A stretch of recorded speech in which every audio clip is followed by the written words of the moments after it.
equals does your device need fixing? We offer a free diagnosis. We pick up and deliver right to your door, no calls or travel needed.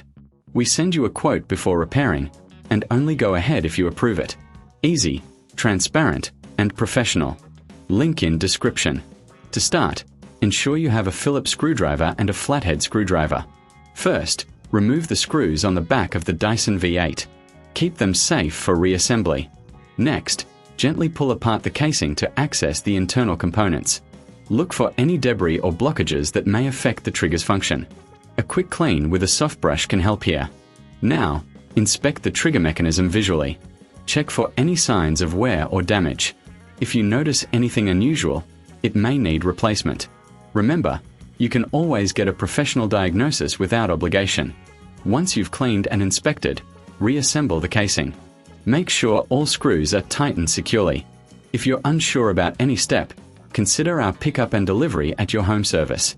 No calls, no travel, just convenience. Finally, test the trigger to ensure it operates smoothly. If it still doesn't work, you can request a quote before repair. This way, you know exactly what to expect. Your Dyson V8 can be as good as new with a little care. Does your device need fixing?